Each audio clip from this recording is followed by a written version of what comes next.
तो यस बेटा, आज हम स्टार्ट कर रहे हैं 501। ठीक है, 501। और 501 जो है उसमें जो फर्स्ट टॉपिक है वो है रिएक्शन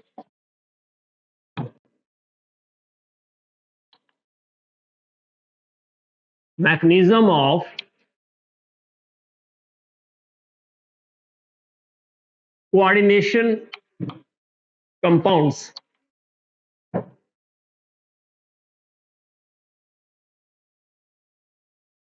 तो reaction mechanism of coordination compounds, ये फर्स्ट लेक्चर है। आज का जो पहला टॉपिक है that is related to stability of complex.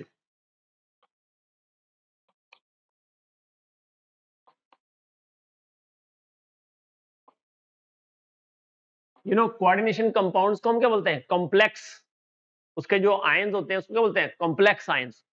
क्यों बोलते हैं कॉम्प्लेक्स आयंस? कॉम्प्लेक्स आयन क्या होते हैं? कॉम्प्लेक्स का एंटोनिम्स क्या होता है? कॉम्प्लेक्स को अगर मैं उल्टा कर दूं तो क्या बोलूंगा? हम्म कॉम्प्लेक्स को उल्टा कर दूं तो क्या बोलूं? बोलो, कुछ मत बोलो सर, उल्टा पुल्टा है, बोलो।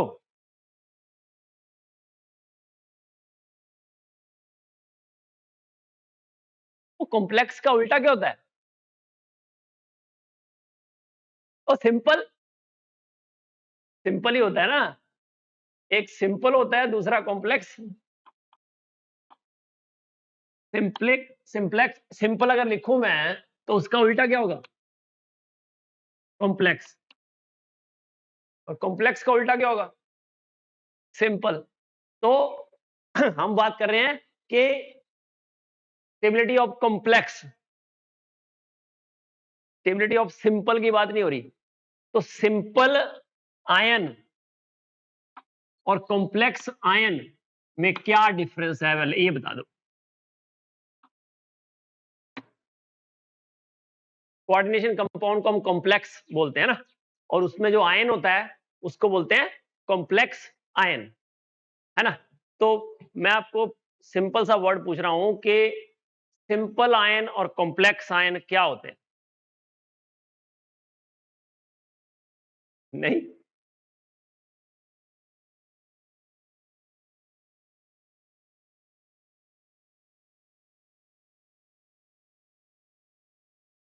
ये कैसा आयन है? अच्छा आयन है, नहीं? ये भी अच्छा है।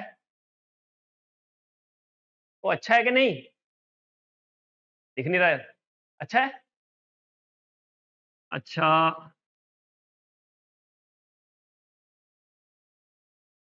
अब मैं लिखता हूं,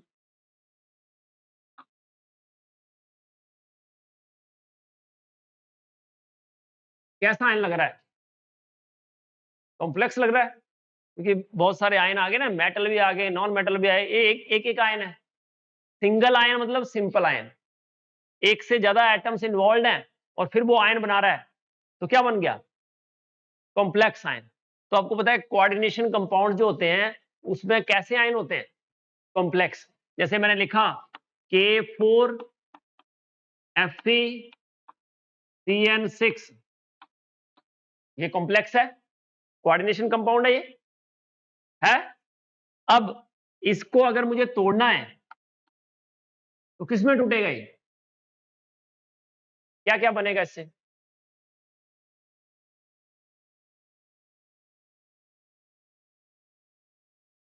वो चार बन जाएंगे पोटेशियम, और एक क्या बन जाएगा?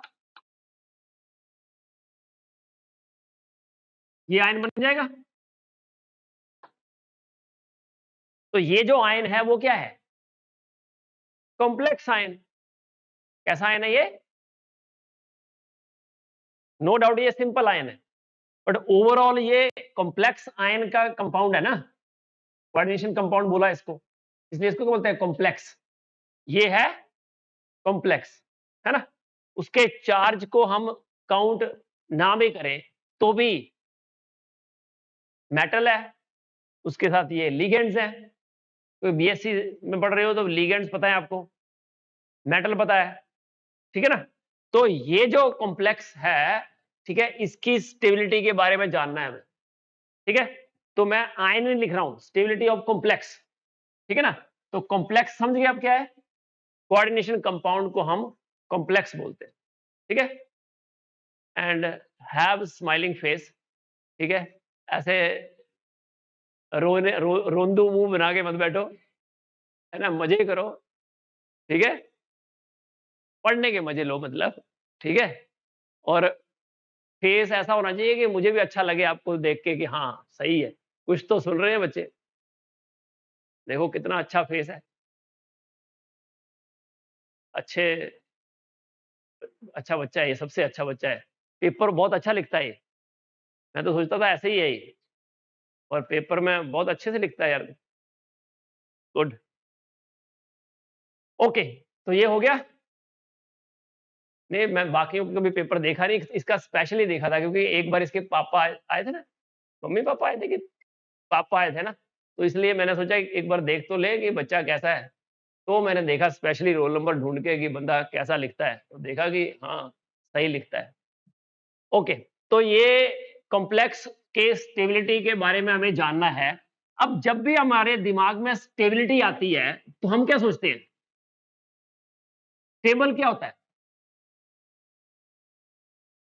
जो ज़्यादा देर तक टिका रहे, जो जल्दी डिकम्पोज़ ना हो, ऐसा ही सोचते हैं ना? ठीक है? बट स्टेबिलिटी का एक और फंडा भी है कि स्टेबिलिटी किस कॉन्टेक्स्ट में बोल रहे हैं हम। यहां पे बहुत सारे इस स्टेबिलिटी टर्म्स की बहुत सारी इंटरप्रिटेशंस हैं, बट एक जो आपके दिमाग में है उसको क्या बोलते हैं बेटा? Thermodynamic stability. जो हम आज तक पढ़ते आए हैं ना, उसको बोला जाता है थर्मोडायनामिक स्टेबिलिटी, जिसमें पॉइंट्स आते हैं कि स्टेबल कॉम्प्लेक्स है या दूसरा। वेरी गुड, अब आए लाइन पे, स्टेबल एंड अनस्टेबल। तो स्टेबल का मतलब यह है कि विच कैन एग्जिस्ट, पहली तो बात, ऐसा कॉम्प्लेक्स जो बनता है, एग्जिस्ट करता है। और दूसरा, it can exist for long time, ज्यादा देर तक वो रहता है उस स्टेट में, जैसे बनता है, बनने के बाद वो लॉन्ग टाइम तक, फॉर वीक, फॉर ईयर्स, ठीक है ना, वो उसी स्टेट में एग्जिस्ट करता है, उसको हम बोलते हैं स्टेबल कॉम्प्लेक्स। बट वो स्टेबिलिटी कौन सी होती है? थर्मोडायनेमिक स्टेबिलिटी, जिसमें जो मेन चीजें काउंट होती हैं, एक तो होती है बॉन्ड एनर्जीज, कि बॉन्ड जो तोड़ना है या बनाना है, ठीक है, उसके लिए कितनी एनर्जी चाहिए, या कितनी एनर्जी रिलीज होगी, कितनी एनर्जी एब्जॉर्ब होगी, या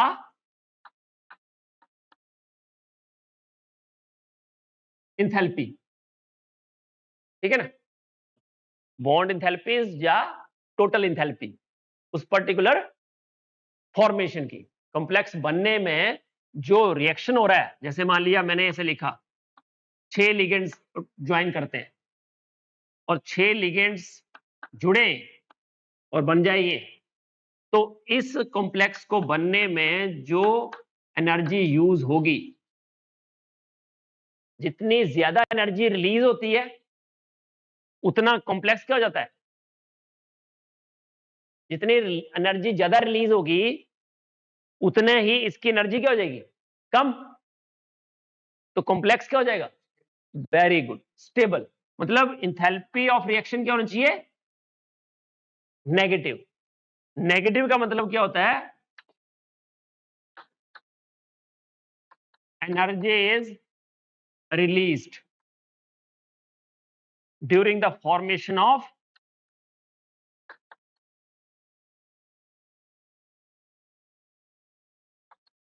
complex. जो complex बना वो कितना ज्यादा स्टेबल है, ठीक है।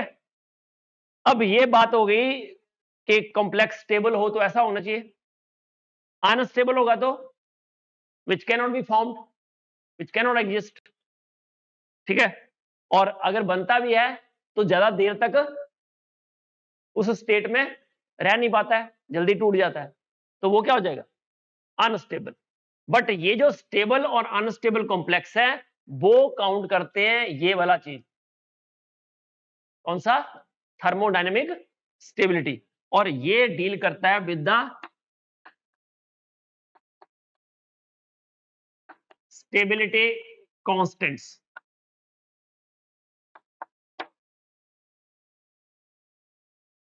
जैसे ये कॉम्प्लेक्स बना तो इसका जो ओवरऑल स्टेबिलिटी कांस्टेंट होगा उसको बीटा से डिनोट करते हैं, इसको बोलते हैं ओवरऑल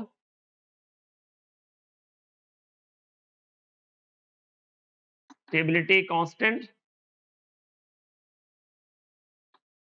और ओवरऑल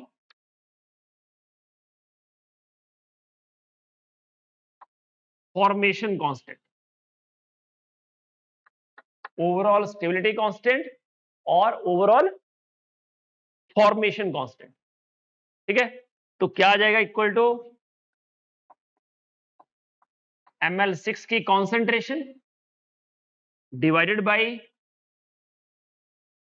मेटल की कॉन्सेंट्रेशन और लिगेंड की कॉन्सेंट्रेशन की पावर 6। यहां पे मैंने चार्ज की बात नहीं करी, किस लिगेंड पे क्या चार्ज है, मेटल पे क्या चार्ज है, उसकी बात नहीं कर रहा हूं, बट ओवरऑल स्टेबिलिटी कांस्टेंट पे डिपेंड करता है। जितना ज्यादा स्टेबिलिटी कांस्टेंट होगा उतना ही स्टेबल कॉम्प्लेक्स, ठीक है। और इसका उल्टा क्या होगा, इनस्टेबिलिटी कांस्टेंट। स्टेबिलिटी कांस्टेंट का उल्टा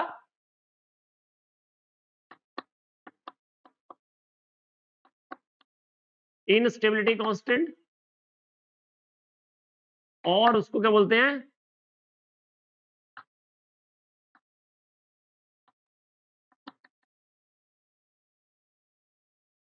डिकम्पोजिशन कांस्टेंट। तो दैट इज इक्वल टू 1/β6, इसका उल्टा है ना, इनवर्स, ठीक है।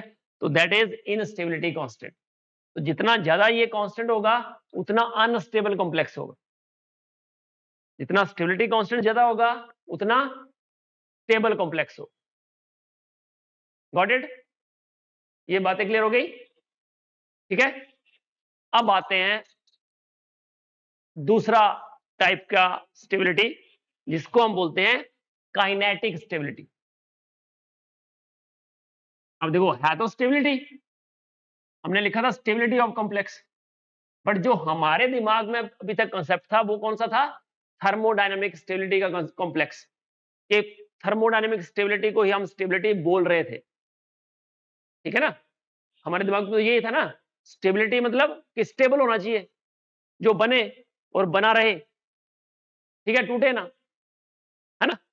और अनस्टेबल में जो ना बने या बने भी तो जल्दी टूट जाए। ओके, अब बात करते हैं दूसरा जो है काइनेटिक स्टेबिलिटी। बच्चे पूरा साल ना इन दोनों में कंफ्यूज रहते हैं कि थर्मोडायनेमिक स्टेबिलिटी, काइनेटिक स्टेबिलिटी, ये दो चीजें ही क्लियर नहीं होती, आगे का तो बात ही खत्म। तो इसको ध्यान से देख लो, आपको थर्मोडायनेमिक स्टेबिलिटी जो है वो ऑलरेडी आपके दिमाग में फिट है, ठीक है। नोट करना है तो नोट कर लो इनको, ठीक है, कर लिया। काइनेटिक स्टेबिलिटी में ये स्टेबल और अनस्टेबल का ये नहीं आता है फंडा। स्टेबल अनस्टेबल किसकी बात है, थर्मोडायनेमिक स्टेबिलिटी। काइनेटिक स्टेबिलिटी में जो बातें आती हैं वो है inert and labile. Kinetic stability में हम ये नहीं बोलते कि कॉम्प्लेक्स स्टेबल है या कॉम्प्लेक्स अनस्टेबल है, हम क्या बोलते हैं कि इनर्ट कॉम्प्लेक्स और लेबाइल कॉम्प्लेक्स। अब ये इनर्ट और लेबाइल का मतलब क्या है?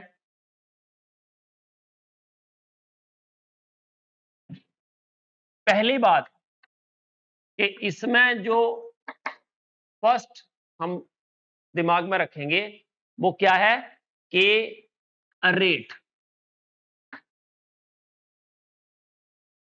ऑफ रिएक्शन, कि कितनी फास्ट उसका रिएक्शन होता है। जैसे सब्स्टिट्यूशन रिएक्शन, मतलब उसके लिगेंड्स जो हैं वो दूसरे लिगेंड से कितनी जल्दी सब्स्टिट्यूट हो जाते हैं। जितनी जल्दी उसका सब्स्टिट्यूशन हो जाता है उतना ही वो क्या होगा, क्या होगा, लेबाइल। उतना क्या होगा वो, लेबाइल। और अगर स्लो होता है प्रोसेस, सब्स्टिट्यूशन जल्दी नहीं होता, स्लो प्रोसेस है या होता ही नहीं है, तो वो कॉम्प्लेक्स कैसा होगा, इनर्ट। और उसको स्टेबल नहीं बोलेंगे हम, याद रखना।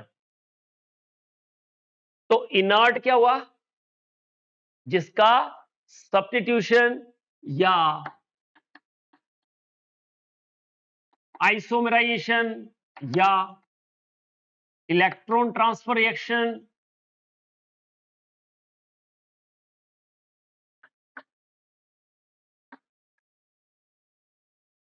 या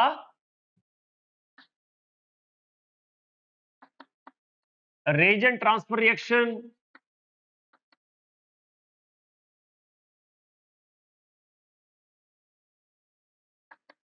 ये जो रेट ऑफ रिएक्शंस हैं वो जिसके फास्ट होंगे,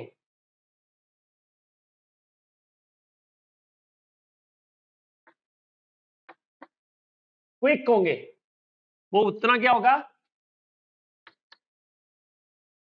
लेबाइल। और जितने स्लो होंगे वो उतना क्या होगा, इनर्ट। आई होप कि आप तक ये बात पहुंच गई होगी, बात समझ गए। थर्मोडायनेमिक स्टेबिलिटी और काइनेटिक स्टेबिलिटी। देखो, try to understand the things. No doubt I am writing in English, ठीक है, you have to write in Gujarati in your exams, but जो कंसेप्ट है वो आप तक पहुंचेगा तो you can write in your own words. वो एडवांटेज है आपके लिए कि आप अपने वर्ड्स में लिख सकते हो, बट समझो तो सही और टर्मिनोलॉजी भी समझो। अब विस्थापन, इसको विस्थापन बोलते हैं, सब्स्टिट्यूशन को क्या बोलते हैं, एक की जगह दूसरे का आना, क्या बोलते हैं, विस्थापन ही बोलते हैं ना। यस। अब विस्थापन आपने याद रखा है, ठीक है ना, और आप पहुंच जाते हो एमएससी में, है ना। अब वो बोल रहा है कि इलेक्ट्रोफिलिक सब्स्टिट्यूशन रिएक्शन, तो आप बोल रहे विस्थापन होना चाहिए, पता नहीं विस्थापन को बोलते होंगे, मे भी किसी के दिमाग में ऐसा ही हो कि हमें तो विस्थापन सुनने की आदत है। ट्यूनिंग होती है माइंड की, और माइंड हमारा जो है ना वैसे ही काम करता है। उसका इनेट नेचर क्या है कि आपको बनाना, या तो आप उसको बना लो या फिर वो आपको बनाता रहेगा। तो बेटर टू कंट्रोल इट, ठीक है, tune up your mind to the English words, ठीक है, ताकि जब आप एमएससी में पहुंचे तो आपको ऐसा ना लगे कि ये नए नए वर्ड्स आ रहे हैं, ठीक है, क्योंकि बहुत सारे बच्चे जो है कोप अप नहीं कर पाते। पर ऐसा भी नहीं है, मैंने देखा है हमारे साथ हिंदी मीडियम के बच्चे थे राजस्थान से, ठीक है, और रिकॉर्डेड है, मैं अभी उसका नाम भी ले रहा हूँ, राकेश पाठक, वो भी आइसर उसमें है, उड़ीसा में, as an assistant professor, IISER Orissa में है। उस बंदे ने हिंदी मीडियम से बीएससी करी थी, हमारे साथ उसने एमएससी करी, और फिर आईआईटी बॉम्बे से उसने पीएचडी की। पहले नेट क्वालिफाई किया एमएससी के तुरंत बाद। सोचो, हिंदी मीडियम से बीएससी, एमएससी हमारे साथ इंग्लिश मीडियम में करी। हम तो इंग्लिश मीडियम से थे, बट वो हमसे भी बहुत उसको पता है कि उसको ज़्यादा मेहनत करनी है, और हमें लग रहा था कि हमें तो आता ही है जितना, है ना? तो हम ओवर कॉन्फिडेंट, वो बंदा लगा रहा लेबोरियस, और वो पढ़ता तो हमें लगता था कि वो कर रहा होगा कन्वर्ट, हिंदी की इंग्लिश कर रहा होगा या इंग्लिश की हिंदी कर रहा होगा। But he understood the concepts and qualified CSIR NET, ठीक है, जस्ट आफ्टर एमएससी, ठीक है, joined IIT Bombay and then went for post doc US some university, ठीक है, और आते ही फिर आइसर उड़ीसा, आइसर पता है ना, जैसे आईआईटीज है ना अप्लाइड साइंसेज के लिए, टेक्निकल के लिए, मतलब इंजीनियरिंग के लिए, वैसे प्योर साइंसेज की IITs after IIC Bangalore, Indian institute of sciences है ना बैंगलोर, उसके बाद ये आइसर्स हैं, 7-8 ही हैं, मोहाली है, उड़ीसा है, और बॉम्बे, मतलब कुछ प्लेसेस पे है, 7-8 प्लेसेस पे, ये समझ लो प्योर साइंसेज की वहां पे आईआईटी है, वो प्योर साइंसेज की, बीएससी, एमएससी, ठीक है, पीएचडी, इंटीग्रेटेड प्रोग्राम होते हैं, ठीक है, बीएससी के बाद भी जाते हैं लोग आईआईटी जैम करके, 12th के बाद भी जाते हैं, बीएससी भी करते हैं वहाँ पे, है ना? तो ये कोई भी कर सकता है, ऐसा मैं नहीं बोल रहा हूँ कि हो सकता है उसकी एजुकेशन आपसे अच्छी हुई हो, या उसने बाद में वो डेवलप किया सब कुछ, ठीक है ना? तो कोई भी कर सकता है, बट रेडी रेफरेंस के लिए अगर आपको कुछ मिल रहा है तो try to accept the change, और try to attend the class regularly, otherwise it is of no use of doing this BSc.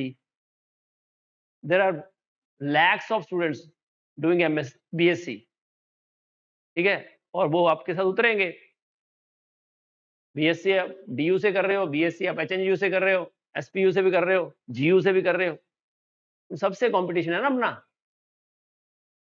ठीक है, और अगर आप बड़े लेवल पे जाते हो तो ऑल इंडिया लेवल पे ही कंपटीशन है, तो try to prepare yourself according to the scenario जो चल रहा है अभी। और ऐसा भी नहीं है कि अगर बिजनेस हो ना अपने, तो ठीक है, बिजनेस में सेट हो जाते हैं लोग, या यहाँ पे एक और कल्चर है, कनाडा, ऑस्ट्रेलिया, यूएस, है ना, मजे आते हैं वहां जाके, वहां कर लेते हैं, करना क्या है, और मजबूरी है ना, अब यहाँ पे सब कुछ तो है नहीं, सबके लिए जॉब्स नहीं है, इतनी ज़्यादा जॉब्स कहाँ हैं, तो अच्छी ऑप्शन है वो भी। बट अगर आप कुछ नॉलेज लेके जाओगे, तो वहाँ पे जो भी करोगे, है ना, तो आपको थोड़ा बहुत कांसेप्ट पता होगा, तो आप उसको आराम से करके वहाँ पे अच्छी जॉब ले सकते हो, वहाँ पे भी तो जॉब्स हैं, ठीक है? छोटी-मोटी जॉब करने से अच्छा कि अच्छी जॉब करोगे वहाँ पे, अगर आप अच्छे से पढ़े होंगे, ठीक है? अगर आप बाहर का भी प्लान कर रहे हो, तब भी जो आपके सब्जेक्ट है, उसको तो फॉलो करो ही। हमें तो बीएससी से मतलब है, केमिस्ट्री ये से मतलब नहीं है, ऐसा भी बोलते हैं बच्चे, बट बाद में कभी ना कभी तो याद आती है, जब अपने बच्चे होंगे ना आपके 11th-12th में, तब आपको याद आएगी, यार पढ़ लिया होता तो इनको पढ़ा देते कम से कम। वो पूछेंगे तो उनको क्या बोलोगे? क्या जवाब दोगे? कि हमने नहीं पढ़ा, तुझे क्या पढ़ाए, हैं? हायर करते हैं टीचर, हायर कर सकते हैं, बट थोड़ा बहुत तो अपने को नॉलेज होना चाहिए। ओके, तो पहले तो बात 4 कांसेप्ट पढ़े हमने। पहले 2 कांसेप्ट ये पढ़े कि थर्मोडायनामिक स्टेबिलिटी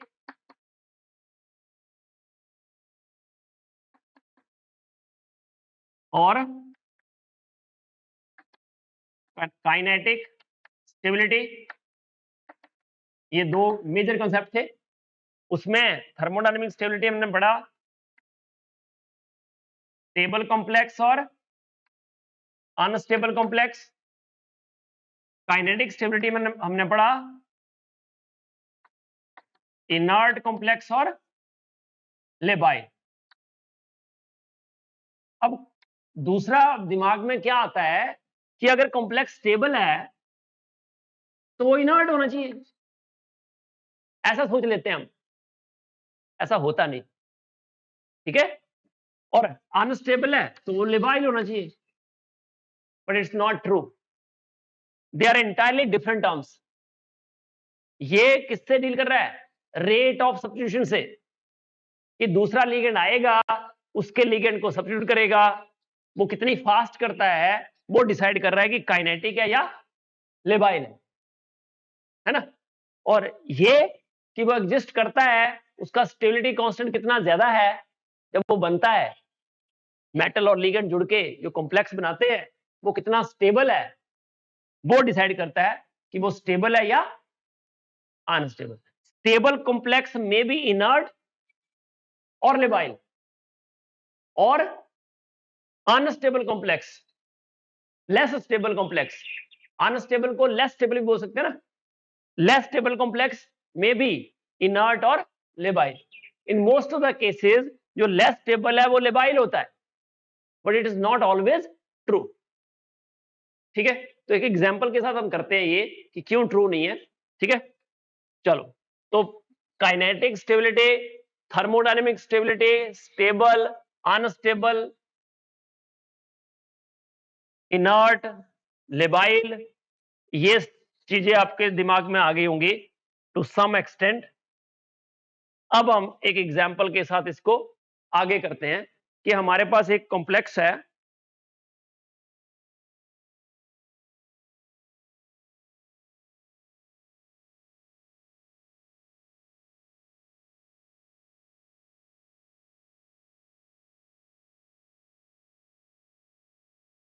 ओके, कॉम्प्लेक्स है Hg CN4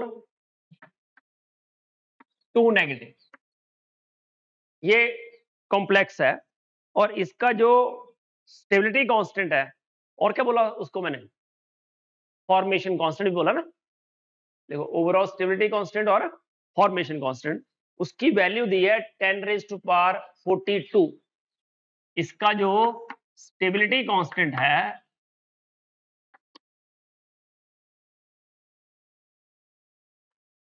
तो इसका मतलब ये कॉम्प्लेक्स कैसा है, अनस्टेबल है कि stable?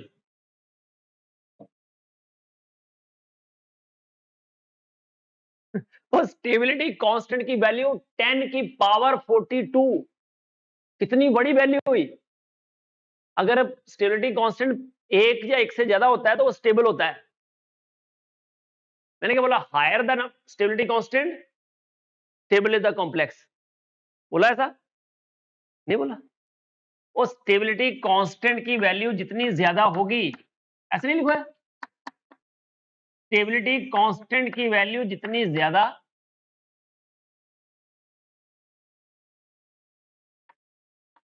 more is the stability of complex, more stable is the complex, ऐसे लिख देते हैं।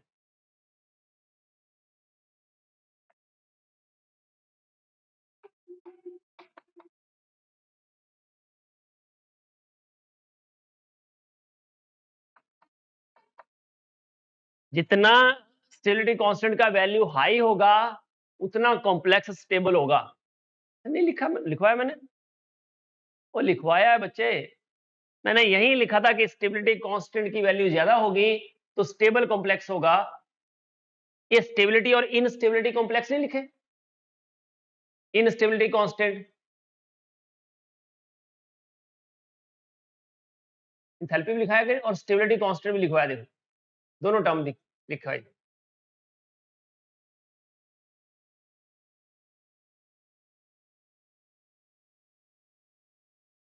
हाँ, लॉन्ग टाइम।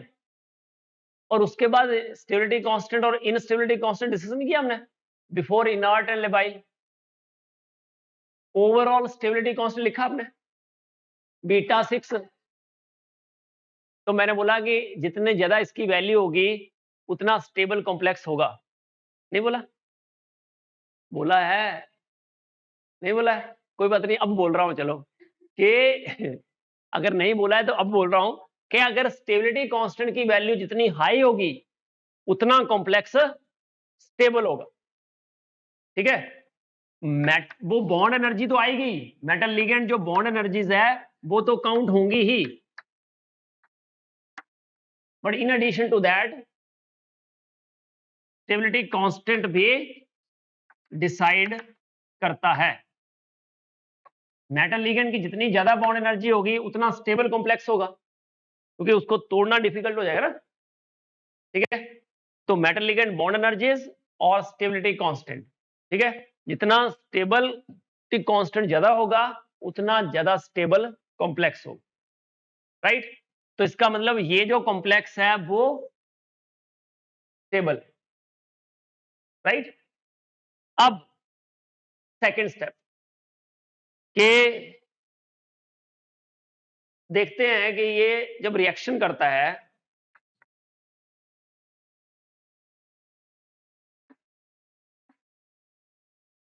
इसके साथ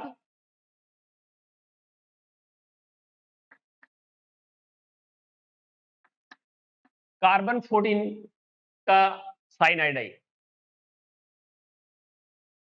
ठीक है, आइसोटोपिक इफेक्ट की बात हो रही है, ये आइसोटोप है ना कार्बन का, कार्बन 14 का है। तो इसका जो रिएक्शन है, ये जो रिएक्शन है इसके साथ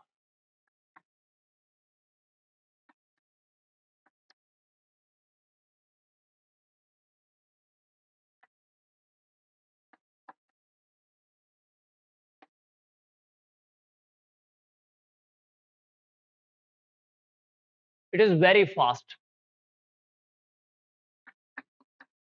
इट एक्सचेंजेस। तो पहली बात कि it is a stable complex because of high stability constant, it is stable complex, but it exchanges with isotopic cyanide at very fast rate. So what it means, it is inert or labile? Labile. तो इसका मतलब ये जो है it is stable complex, stable and labile complex. समझ गए, stable and labile complex. Stable तो है बट लेबाइल है, मतलब थर्मोडायनेमिकली स्टेबल है but kinetically labile. Got it? तो ये क्लियर हो गया कि जो थर्मोडायनेमिकली स्टेबल है वो लेबाइल हो सकता है। ठीक है, अब दूसरा एग्जांपल लेते हैं। तो इसका मतलब थर्मोडायनेमिक स्टेबिलिटी और काइनेटिक स्टेबिलिटी में आपस में कोई रिलेशन नहीं है, कि ऐसा नहीं है कि जो थर्मोडायनेमिकली मोर स्टेबल होगा वो काइनेटिकली इनर्ट होगा। That can be kinetically labile. It is thermodynamically stable but kinetically labile. Right? एक और एग्जांपल देते हैं कि stability of this complex does not ensure its inertness. यही होगा ना कि जो कॉम्प्लेक्स की स्टेबिलिटी है that does not ensure its inertness. ये इनर्ट है वो नहीं बताता, ये बोल रहा है कि लेबाइल है। Okay, second example, it is CONH3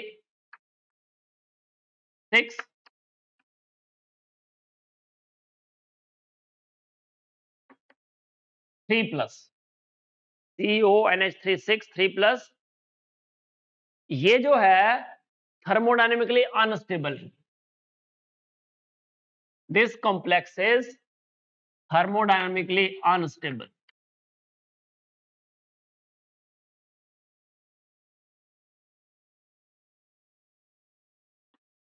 तो थर्मोडायनेमिकली अनस्टेबल है, इसका मतलब इसका जो स्टेबिलिटी कांस्टेंट है वो हाई होगा कि लो?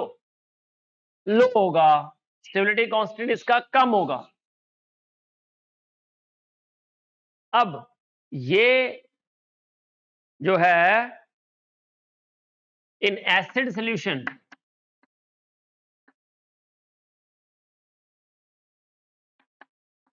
it remains unchanged.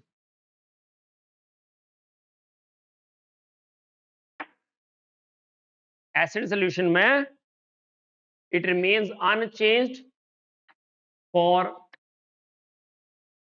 Weeks.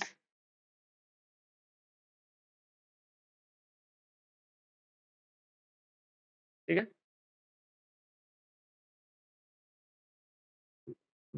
Week की स्पेलिंग WEAK होती है ना? नहीं पता? डबल ई होता है कि ई होता है?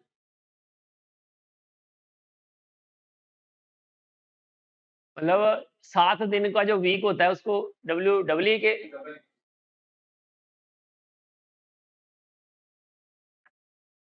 पक्का? चेक कर लो भाई, गूगल है। देखो देखो जरा देख लो भाई, मुझे नहीं, इसमें भी WEEK ही लिखा है। फाइनल है? बराबर 6, बरोबर 6, बरोबर बरोबर। तो ये हो रहा है कि एसिड सॉल्यूशन में it remain unchanged for weeks. इसका मतलब सब्स्टिट्यूशन नहीं होता। तो इसका मतलब ये क्या हुआ कि ये थर्मोडायनेमिकली अनस्टेबल है, बट काइनेटिकली क्या हुआ? काइनेटिकली लेबाइल या inert? Inert. It is kinetically inert in acid solution.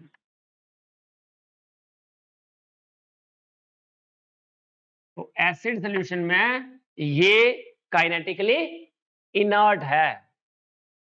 ठीक है,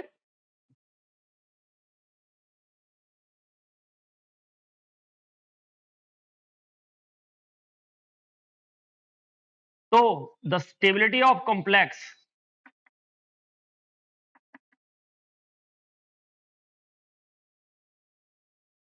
डिपेंड्स ऑन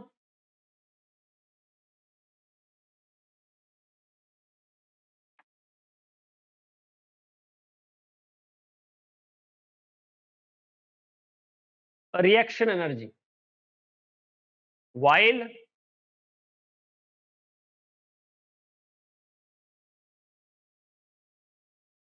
जो हम लिख रहे थे इंथैल्पी, ठीक है ना, but lability of the complex depends on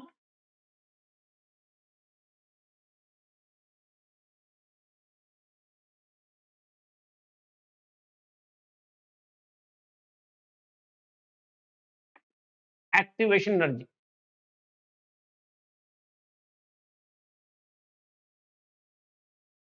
ठीक है,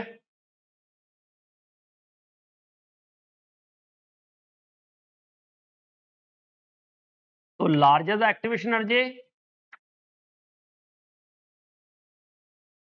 क्योंकि एक्टिवेशन एनर्जी जितनी ज्यादा होगी उतना क्या होगा?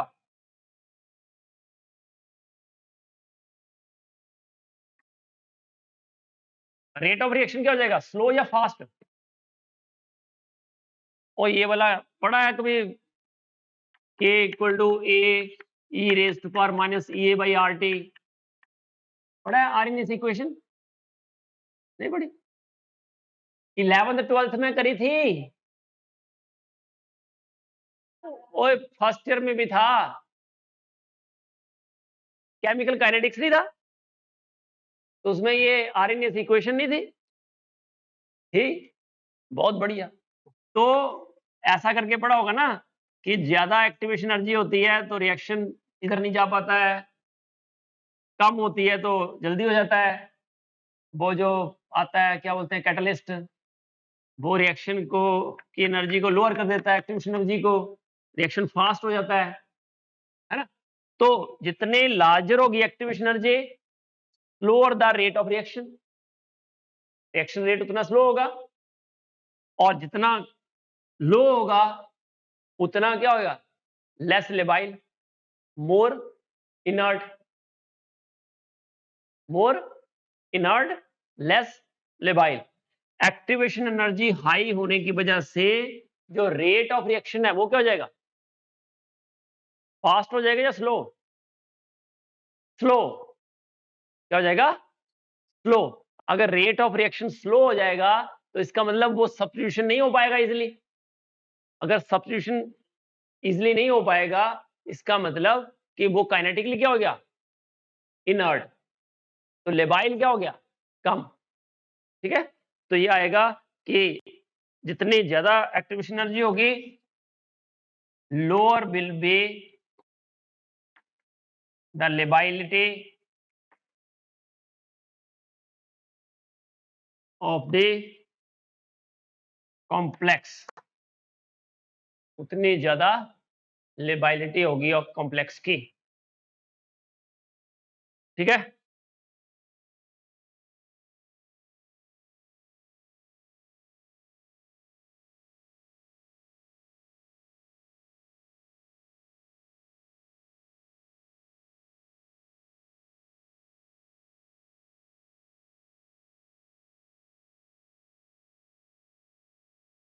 तो let us derive the relation for the overall stability constant.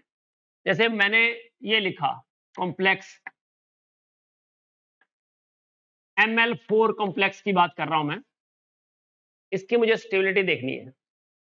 ठीक है, अब Ml4 के लिए पहले क्या होगा? M जो है that attach to one ligand क्या बना देगा? Ml, और इसका जो स्टेबिलिटी कांस्टेंट होगा दैट इज K1। तो K1 की वैल्यू क्या हो जाएगी?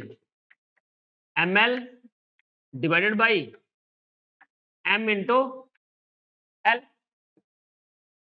फिर जो Ml है वो एक और लिगेंड से अटैच होगा, क्या बना देगा? Ml2। तो K2 आ जाएगा, that is Ml2 divided by Ml into L। फिर थर्ड पे आ जाओ, Ml3 प्लस L क्या बना देगा? Ml4। तो K3 आ जाएगा, Ml3 divided by Ml2 into L।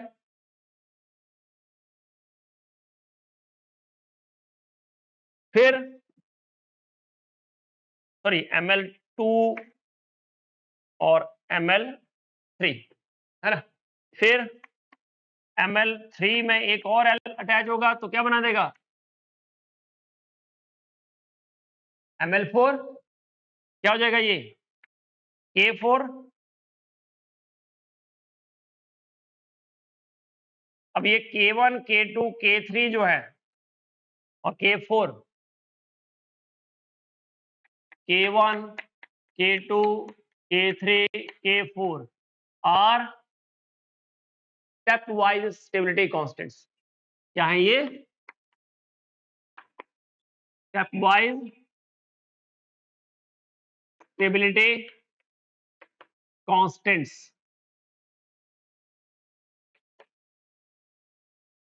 तो ओवरऑल स्टेबिलिटी कांस्टेंट जो है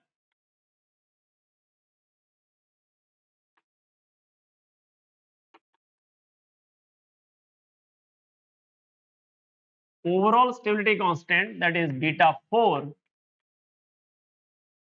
इन सब का सम हो जाएगा वो overall m ml cancel, ml2 cancel, ml3 जो इक्वेशंस होती हैं उनको अलजेब्रिक इक्वेशन की तरह हम ऐड करते हैं। तो 4l हो जाएगा और क्या आ जाएगा? ml4। तो जो बीटा 4 है that is equal to ml4 divided by ml4। ml4 m concentration l rest पर 4, ये एडिशन से हुआ। तो इसका मतलब जो ओवरऑल स्टेबिलिटी कांस्टेंट आएगा that is multiplication of this overall stability constants. इसका मतलब ये हुआ कि जो स्टेप वाइज स्टेबिलिटी कांस्टेंट्स हैं उनके मल्टीप्लिकेशन से we will get overall stability constant. इसका मतलब ये हुआ कि जो स्टेप वाइज स्टेबिलिटी कांस्टेंट्स हैं वो डिसाइड करते हैं ओवरऑल स्टेबिलिटी कांस्टेंट। और इन जनरल जो K1 है that is always greater than K2, K3, K4। जैसे जैसे ज्यादा लिगेंड ऐड होते जाते हैं स्टेबिलिटी कांस्टेंट की वैल्यू कम होती जाती है विद फ्यू एक्सेप्शंस। क्यों ऐसा होता है? क्योंकि मेटल जो है, जो ये कॉम्प्लेक्स बनते हैं ना, उसमें मेटल क्या एक्ट करती है? इलेक्ट्रॉन एक्सेप्टर, लोएस्ट एसिड की तरह एक्ट करती है। वो मेटल इलेक्ट्रॉन को एक्सेप्ट करती है, किससे? लिगेंड से। अब इलेक्ट्रॉन को एक्सेप्ट करेगी, ठीक है ना? तो जैसे जैसे लिगेंड अटैच होते जाएंगे, जो मेटल की इलेक्ट्रॉन लेने की ग्रीड है, उसकी जो इलेक्ट्रॉन लेने की पावर है, वो क्या होती जाएगी? कम, क्योंकि इलेक्ट्रॉन रिच होती जाएगी ना। और दूसरा क्या होगा? स्टेरिक हिंड्रेंस, साइज की वजह से जो हिंड्रेंस होती है, साइज जैसे जैसे बढ़ेगा, लिगेंड बढ़ेंगे, तो लिगेंड लिगेंड आपस में भी क्या करेंगे? रिपेल, ठीक है ना? तो इस वजह से जो स्टेप वाइज स्टेबिलिटी कांस्टेंट्स हैं, उनकी higher step wise stability constant की वैल्यू कम होती है रेदर देन फर्स्ट। तो K1 ज्यादा होगा K2 से, K2 से K3, K3 से K4, राइट? अब ओवरऑल स्टेबिलिटी कांस्टेंट की वैल्यू जितनी ज्यादा, और क्या बोलते हैं इसको? Overall formation constant.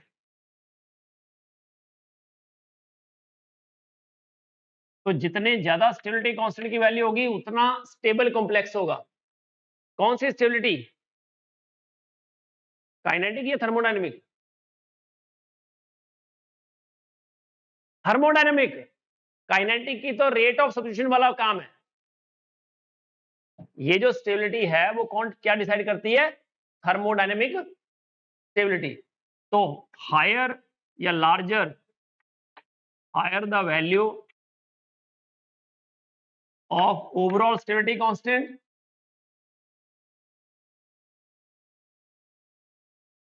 greater is the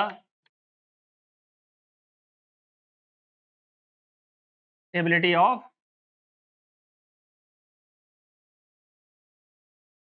complex। तो मैंने अभी बताया कि सिंपल, स्टेबल या अनस्टेबल लिखा है विदाउट एनी पंक्चुएशन या विदाउट एनी रेफरेंस, ठीक है? तो हम उसको क्या बोलेंगे? Thermodynamic stability. काइनेटिक स्टेबिलिटी कब आएगी? जब हम इनर्ट और लेबाइल की बात करेंगे, जब हम एक्टिवेशन एनर्जी की बात करेंगे, रेट ऑफ रिएक्शन की बात करेंगे, रेट ऑफ सब्स्टिट्यूशन की बात करेंगे, रेट ऑफ आइसोमराइजेशन की बात करेंगे, रेट ऑफ इलेक्ट्रॉन ट्रांसफर की बात करेंगे, रेट ऑफ रेजेंट ट्रांसफर की बात करेंगे, ठीक है? तो उस केस में आती है काइनेटिक स्टेबिलिटी। और स्टेबिलिटी कांस्टेंट के बेस पे अगर हम डिसाइड कर रहे हैं, तो ये डिसाइड करती है ओनली थर्मोडायनेमिक स्टेबिलिटी। और अगर हम इनस्टेबिलिटी कांस्टेंट की बात करें,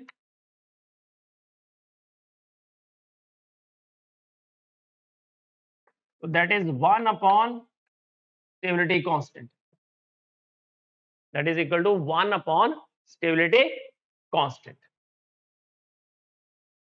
आई होप कि आपने किया होगा, ये पूरा समझ आया होगा आपको आज। थोड़ा थोड़ा के ज्यादा ज्यादा ज्यादा ज्यादा पता नहीं, डिसाइड करेंगे घर जाके कि कितना आया। सिंपल से 4 वर्ड्स यूज किए हमने, पहले मेजर 2 वर्ड यूज किए। ज्यादा समझ में आ गया बच्चे? अच्छा, तो थोड़ा सुन लो। पहले हमने बात करी स्टेबिलिटी ऑफ द कॉम्प्लेक्स। तो हमने बोला कि जो टर्म स्टेबिलिटी है वो अलग अलग तरीके से हम यूज कर सकते हैं। तो उसमें 2 मेन जो आते हैं वो है एक थर्मोडायनेमिक स्टेबिलिटी और दूसरी काइनेटिक स्टेबिलिटी। अब थर्मोडायनेमिक स्टेबिलिटी की बात करते हैं जब हम, तो हम देखते हैं उसकी रिएक्शन की एंथैल्पी या बॉन्ड एंथैल्पीज या एंथैल्पी ऑफ द रिएक्शन, और एक और टर्म बताई मैंने, कौन सी? Stability constant. ठीक है, तो स्टेबिलिटी कांस्टेंट जो है वो डिसाइड करता है कि कॉम्प्लेक्स स्टेबल है या अनस्टेबल। कौन सा? थर्मोडायनेमिकली। और टर्म्स स्टेबल और अनस्टेबल हम यूज ही करते हैं फॉर थर्मोडायनेमिक स्टेबिलिटी। तो जितना स्टेबिलिटी कांस्टेंट की वैल्यू हाई होगी उतना कॉम्प्लेक्स स्टेबल होगा, और जितना इनस्टेबिलिटी कांस्टेंट की वैल्यू हाई होगी उतना अनस्टेबल होगा, क्योंकि ये उल्टा है, इनवर्स रिलेशन है। ये हायर वैल्यू होगी तो ये लोअर आएगी। डन, ये इतना किया, और इसके ये overall step wise stability constant किए और ओवरऑल स्टेबिलिटी कांस्टेंट किया। डन। अब दूसरा हमने किया कि kinetically stability, kinetically stable, kinetic stability की बात करी, जिसमें हमने पढ़ा कि काइनेटिकली स्टेबल कॉम्प्लेक्स कौन से होते हैं? जिसमें जो रेट ऑफ रिएक्शन है, रेट ऑफ सब्स्टिट्यूशन है विद अदर लिगेंड्स, वो वेरी स्लो हो। क्या हो? स्लो। तो वो होता है कैसा कॉम्प्लेक्स? इनर्ट। और अगर इजिली फास्ट ट्रांसफॉर्मेशन हो, फास्ट सब्स्टिट्यूशन हो, तो उसको हम बोलते हैं लेबाइल। ठीक है, फिर हमने पढ़ा कि thermodynamic stability versus kinetic stability, कि उनमें आपस में कोई रिलेशन है कि नहीं, कि स्टेबल कॉम्प्लेक्स इनर्ट होता है कि नहीं, या अनस्टेबल कॉम्प्लेक्स लेबाइल होता है कि नहीं, क्योंकि एक जैसे सिनोनिम्स लग रहे हैं ये, स्टेबल इनर्ट। हम बोलते हैं नोबल गैसेज आर इनर्ट, और कभी कभी हम बोल देते हैं कि noble gases are stable, their electronic configurations are stable, बोल देते हैं ना। तो दोनों टर्म एक जैसी लग रही है, बट यहां पे दे आर एंटायरली डिफरेंट, क्योंकि एक बात कर रहा है रिएक्शन एंथैल्पी की, स्टेबिलिटी कांस्टेंट की, और दूसरा बात कर रहा है एक्टिवेशन एनर्जी की, जब रेट ऑफ रिएक्शन हो किसी और के साथ रिएक्ट करे। ठीक है, तो हमने दो एग्जांपल किए कि एक थर्मोडायनेमिकली स्टेबल कॉम्प्लेक्स था जिसमें हमने HgCN4 2 नेगेटिव लिया ना, और बोला कि 10⁻42 है उसका स्टेबिलिटी कांस्टेंट। तो हमने बोला कि वो क्या है, वो स्टेबल, थर्मोडायनेमिकली स्टेबल। बट जब उसका हमने एक्सचेंज देखा विद आइसोटोपिक साइनाइड, तो इट एक्सचेंजेस वेरी फास्ट। तो हमने देखा कि अगर एक्सचेंज करता है वेरी फास्ट, इसका मतलब ये कैसा कॉम्प्लेक्स है? लेबाइल। तो हमने ये देखा कि थर्मोडायनेमिकली स्टेबल कॉम्प्लेक्स में भी लेबाइल। ठीक है, तो इसका मतलब काइनेटिक स्टेबिलिटी और थर्मोडायनेमिक स्टेबिलिटी दोनों एंटायरली डिफरेंट टर्म्स हैं। फिर हमने एक और एग्जांपल लिया जिसमें हमने क्या किया, थर्मोडायनेमिकली अनस्टेबल कॉम्प्लेक्स लिया। कैडमियम का लिया था अमोनिया के साथ, किसका लिया? कोबाल्ट अमोनिया कॉम्प्लेक्स है ना, CONH3 3+। तो हमने बोला कि ये थर्मोडायनेमिकली अनस्टेबल है, बट एसिड सॉल्यूशन में वो same without any change can stay for a week, more than week. ठीक है ना, for weeks it can remain in acid solution. इसका मतलब एक्सचेंज नहीं होता है, एक्सचेंज एसिड सॉल्यूशन में वो नहीं होता है। इसका मतलब वो काइनेटिकली क्या हुआ? इनर्ट। थर्मोडायनेमिकली अनस्टेबल था बट काइनेटिकली इनर्ट। ठीक है, इतना किया हमने, इतना ही किया, बाकी नेक्स्ट क्लास में करेंगे। ठीक है, इतना भी कर लिया तो बहुत है ये हमारे लिए।